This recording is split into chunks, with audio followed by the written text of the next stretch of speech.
My name is Ann Sofie Clemmensen, and I am a second-year graduate student at The Ohio State University at the Department of Dance.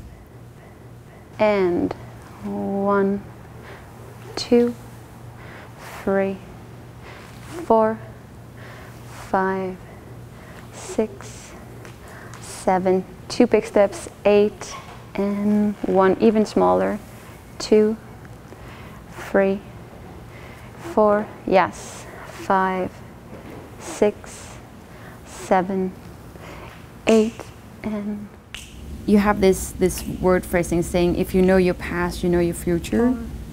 4, 5, or if you know your past, knowing your future becomes 7, much more easier. 8 and 1. This process is just a little fragment of 4, the research I am doing 5, in order to figure out 6, my own voice 7, as a dance artist, 8, as a dancer, as 1, a future dance 2, teacher. 3, 4, because you're in the circle. 5, you're seeing 6, the circle, 7, and then you can't do anything 8, because you're in the circle. You can't leave the circle. 2, 3, 4. We have this thing which is entitled to the Danish culture, which is what I'm working on in the piece. It's sort of like an unofficial code of conduct, which in Denmark we call it the laws of Jante, and it consists of 10 commandments, and it follows you should not think that you're better than anyone else. It's like that, just rephrased 10 different ways.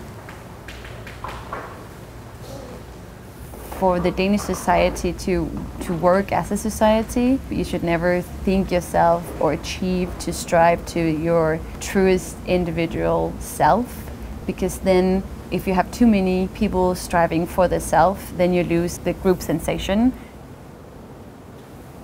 1, 2, I think the number I have weight on, 1, 2, 3. So there's weight on the count. The laws of Jante was defined by an author. This was in 1933.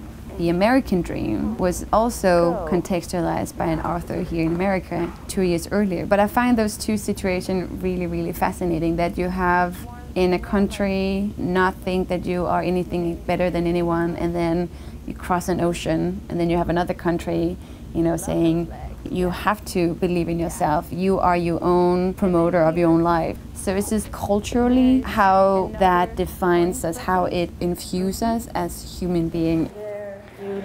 And then you roll towards me. Yeah. So, like that. So how can you? So if I'm here, and I work with 8 wonderful girls on this project who are very different, and I chose them specifically because they are very different. And they bring that quality into the piece.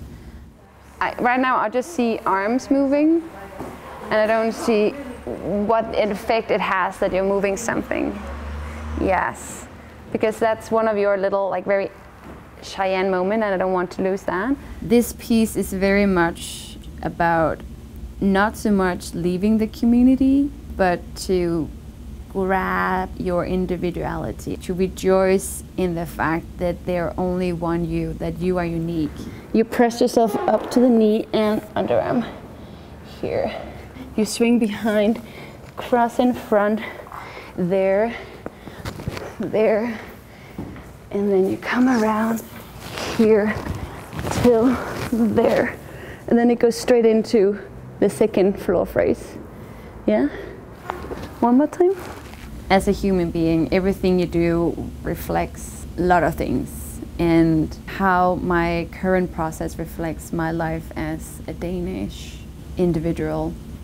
It does reflect the fact that I've chosen a theme which is rooted into my culture, but I think it's more reflective of who I am as a human being, with everything that entitles. And it's also affected by the people who dance in it. I don't have 6, 8 workers. It's 6, 8 identities. People with identities, with their history, with their life. 1, 2, 3, 4, 5, 6, 7, 2 big steps, 8, and 1 even smaller, 2, 3, Oh, you have 4, yes, charcoal on your 5, pants. That's okay. 6, 7, 8, and